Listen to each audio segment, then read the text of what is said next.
Hello my dear students, आपका स्वागत है हमारे यूट्यूब चैनल ऑलवेज न्यू 142 पर। लहरों से डरकर नौका पार नहीं होती, कोशिश करने वालों की कभी हार नहीं होती। नन्ही चींटी जब दाना लेकर चलती है, चढ़ती दीवारों पर 100 बार फिसलती है। मन का विश्वास रगों में साहस भरता है, चढ़कर गिरना गिरकर चढ़ना ना अखरता है। आखिर उसकी मेहनत बेकार नहीं होती, कोशिश करने वालों की कोई हार नहीं। चलिए आप लोगों को बताऊं, जो कोशिश करने वाले होते हैं ना, उनकी मेहनत कभी बेकार नहीं होती। चलो ज्यादा नहीं, थोड़ा सा कम, सफलता जरूर मिलती है। कहानी आपने सुना होगा, जब हमारे देश के राजा थे राणा सांगा, सुनते होंगे, बहुत बड़े प्रतापी राजा थे। और राजा अकबर से उनकी भिड़ंत हो गई थी। राजा अकबर तो बड़ा मझौले कद के आदमी थे, छोटे थे, दिल्ली के शासक राजा हुआ करते थे। और राणा जो सांगा थे वो बहुत लंबे तगड़े आदमी थे, ऐसे कि अगर दोनों को, अकबर और राणा सांगा को भिड़ा दिया जाता आमने सामने, तो मेरे ख्याल से राणा सांगा एक बार उनको ऐसे पकड़ते, उठा करके ऐसे रखते 2-4 घंटा तक, इतनी लंबे तगड़े थे। लेकिन फिर भी यहाँ हथियारों की बल और संगठन की शक्ति होती है। चलिए जो भी था, और उनके कई प्रयास के बाद उन्होंने कभी हार नहीं मानी। कहने का अर्थ है, ठीक है, ना तो जीते थे ना ही हारे थे, लेकिन कोशिश तो उन्होंने जारी रखा और कभी भी उसकी हार स्वीकार नहीं की अपनी। तो इसीलिए जब भी जिंदगी में मौका मिले, हमें भी अपनी हार को कभी स्वीकार नहीं करनी चाहिए और कोशिश हमेशा जारी रखनी चाहिए।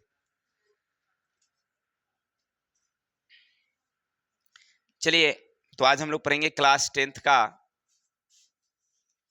चैप्टर है 3, एक्सरसाइज 3 है, जिनका नाम है अलस कथा। इसकी कहानी को हम लोग कल सुने थे। इनके राइटर हैं विद्यापति जी, और इन्होंने कई किताबें रचना की, जिनमें एक किताब था पुरुष परीक्षा। इसी परीक्षा से उन्होंने एक चैप्टर लिया था जिसका नाम है अलस कथा। कहानी क्या थी कि मिथिला क्षेत्र में एक मंत्री रहा करते थे जिनका नाम था वृषण। बड़ा ही दानशील और करुणामयी व्यक्ति थे। वह गरीब लोगों की दान, भोजन, वस्त्र इत्यादि दिया करते थे।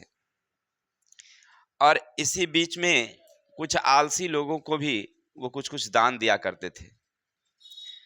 भोजन, वस्त्र जो भी होता था, उनके रहने की व्यवस्था थी, अलगशाला एक अलग से बनाया गया था। लेकिन क्या होता है ना, कि जंतुओं में एक गुण होता है कि अपने ही जैसे जो लोग होते हैं, उनके सुखों को देखकर लोग उसकी ओर आकर्षित होते हैं ज्यादा। ये हर जंतुओं में ऐसा देखने को मिलता है।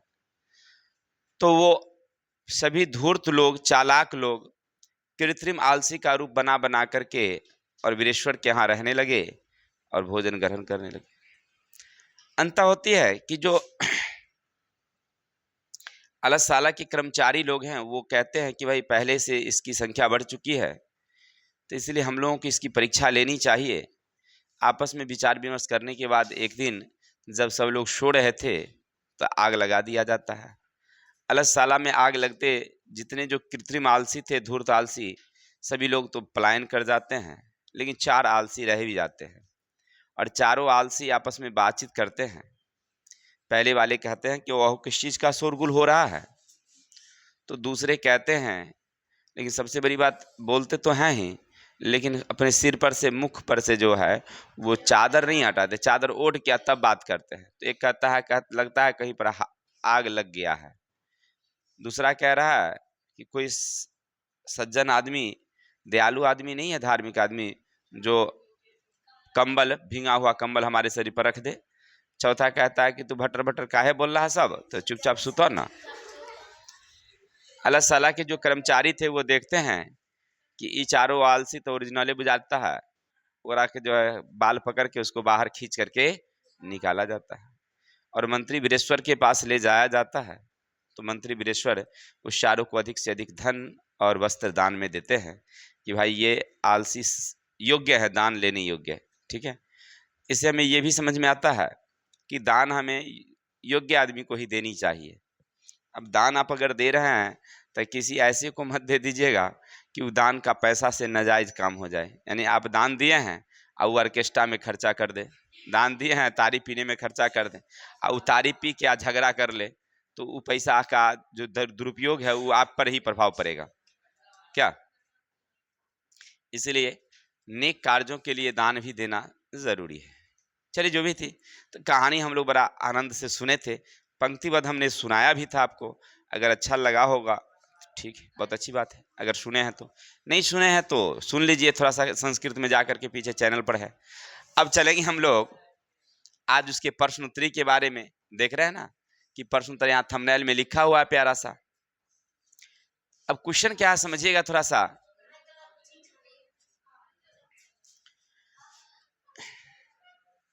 कहते हैं चारों आलसियों के वार्तालाप को अपने शब्दों में लिखें।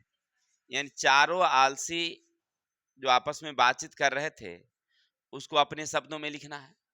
अथवा वास्तविक आलसियों की पहचान कैसे हुई, माने एक ही क्वेश्चन है, माने पूछने का स्टाइल थोड़ा सा अलग अलग है, आंसर वही लिखेंगे। यानी चारों आलसियों के वार्तालाप याद रखेंगे। आपके एग्जाम की दृष्टि से बड़ा ही VVI क्वेश्चन है, बराबर देखने को मिलेगा। जब आप क्वेश्चन बैंक पढ़ेंगे ना तो वहां पर एक क्वेश्चन आपको घूम फिर के मिल जाएगा, हर 1 साल पर 2 साल पर मिल जाएगा। इसका मतलब VVI है। तो अब चारों आलसी का वार्तालाप तो आपको एकदम छू मंत्र में याद हो गया होगा ना, तो कैसे लिखेंगे। तो लिखिएगा चारों आलसियों के वार्तालाप इस प्रकार हैं। चारों आलसियों के वार्तालाप इस प्रकार है। तो लिखेंगे प्रथम आलसी, प्रथम आलसी। अब क्या बोले थे, अहो किस चीज का शोरगुल हो रहा है। अब लिखेंगे दूसरा आलसी, लगता है कि आग लग गई है, अलसशाला में आग लग गई है या कहीं आग लग गई है। तीसरा, ऐसा कोई धार्मिक व्यक्ति नहीं है जो भींगा हुआ कंबल हमारे शरीर पर डाल दे। चौथा आलसी, ए बाचाल तुम लोग क्यों शोरगुल कर रहे हो, चुपचाप सोते क्यों नहीं हो गया क्लियर। ये चारों बस लिख देना है, आंसर हो गई। ऐसा है, समझ में आ गया होगा। चलते हैं क्वेश्चन नंबर 2। अलस कथा में किसका वर्णन है, अथवा अलस कथा पाठ के लेखक कौन है, उस कथा से क्या शिक्षा मिलती है। यानी अलस कथा में किस चीज का वर्णन है। तो लिखेंगे अलस कथा के लेखक विद्यापति जी हैं। और अलस कथा पाठ में पुरुष परीक्षा का वर्णन है, जिनमें मिथिला प्रदेश में एक वीरेश्वर नामक मंत्री थे और वो दान में आलसियों को भोजन और वस्त्र दिया करते थे। तो दूसरे व्यक्ति वहां पर धूर्त लोग जब पहुंचने लगते हैं, इन्हीं की परीक्षा ली जाती है। इसी का वर्णन उस पाठ में लिखा गया है। ठीक, फिर से लिखेंगे। जैसे पर क्वेश्चन क्या है, अलस कथा में किसका वर्णन है, तो लिखेंगे अलस कथा में, पहले लिख देंगे लेखक का नाम। अलस कथा पाठ के लेखक विद्यापति जी हैं। अलस कथा पाठ में एक वीरेश्वर मंत्री थे जो मिथिला प्रदेश में थे। वह लोगों को दान में भोजन वस्त्र, आलसी को भी दान भोजन वस्त्र दिया करते थे। इस तरह की चीजों को देख करके धूर्त लोग उनके अलसशाला में आने लगते हैं और उसकी संख्या धीरे धीरे बढ़ जाती है। तो अच्छी वाली यानी ओरिजिनल आलसी कौन है, इसकी पहचान के लिए वहां पर जो कहानी रची गई है, इसी का वर्णन उन्होंने अपनी पुस्तक में यानी किताब में लिखी गई है। आगे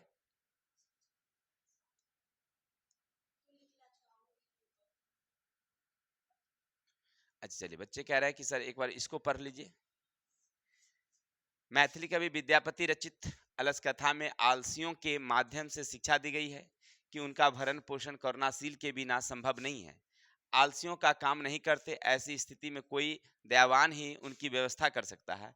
अतएव आत्मनिर्भर न होकर दूसरे पर वे निर्भर हो जाते हैं। यानी इसमें क्या वर्णन किया गया है, जो आलसी लोग हैं वो कैसे अपना जीवन यापन करते हैं और जो करुणामयी लोग हैं कैसे उनकी मदद करते हैं, इसका वर्णन किया गया है। तो आप अपने लैंग्वेज के हिसाब से लिख सकते हैं। ये तो किताब की लैंग्वेज से है। चलते हैं आगे है,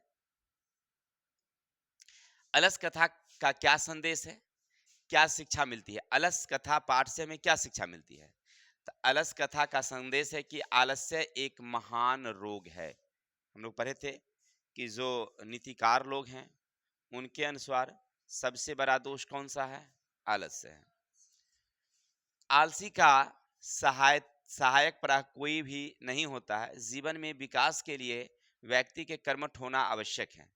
आलस्य शरीर में रहने वाला महान शत्रु है, जिसे अपना परिवार और समाज के विनाश अवश्य ही होता है।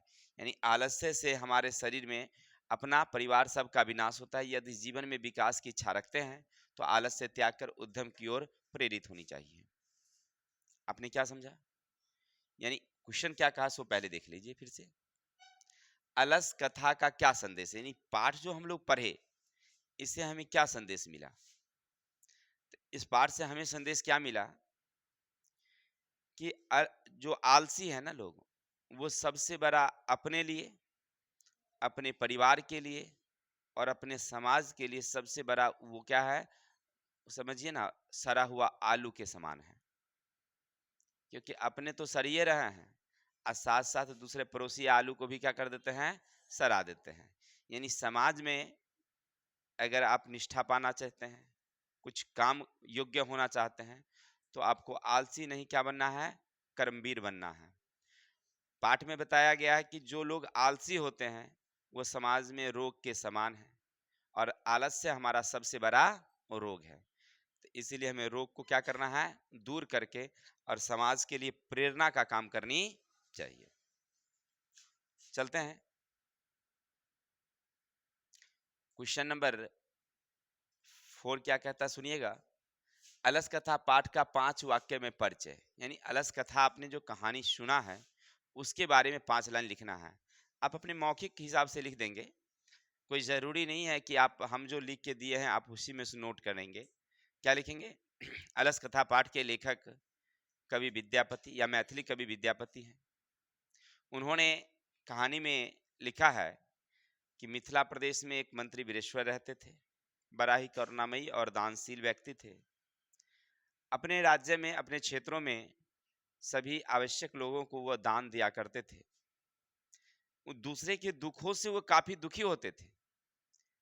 साथ ही साथ जो आलसी लोग थे उनको भी समय पर भोजन, वस्त्र इत्यादि दान में देते थे और उनके लिए रहने के लिए एक अलग साला अलग से बना रखे थे।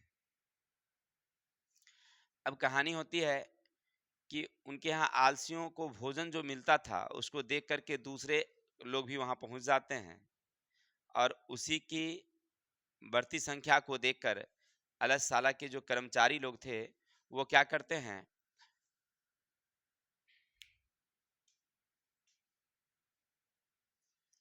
अलगशाला के जो कर्मचारी लोग होते हैं वह अलगशाला में क्या कर देते हैं, आग लगा देते हैं। और आग लगाने के कारण क्या हो जाती है कि वहां पर से कृत्रिम अ, जो ढोंगी लोग थे वो भाग जाते हैं और जो 4 आलसी हैं वो बच जाते हैं। इसी चीज का वर्णन अपने पाठ में किया गया है। ठीक है, चलिए। मैंने कहने का अर्थ है कि आपने अलस कथा पाठ पढ़ा है, उसके बारे में थोड़ा सा लिखना था। क्वेश्चन नंबर नेक्स्ट, अलसशाला में आग लगने पर क्या हुआ? तो आप पढ़ ही लिए थे कि अलसशाला में जब आग लगी तो क्या हुआ। तो जो धूर्त आलसी थे, चालाक आलसी थे, वो क्या हो गए, पलायन कर गए। और जो 4 अच्छे आलसी थे, जो वास्तविक आलसी इसको कह सकते हैं, वो वहां पर बैठे रह गए, मैंने सोए रह गए।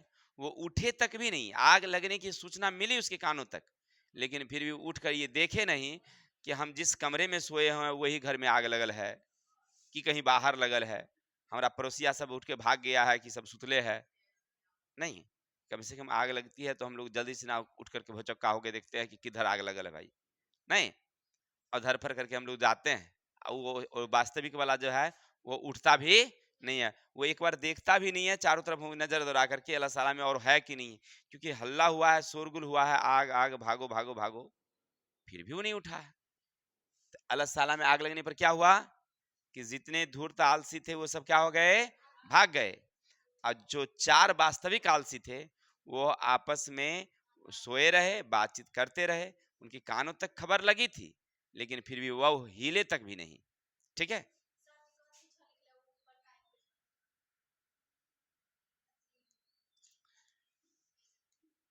आगे चलते हैं।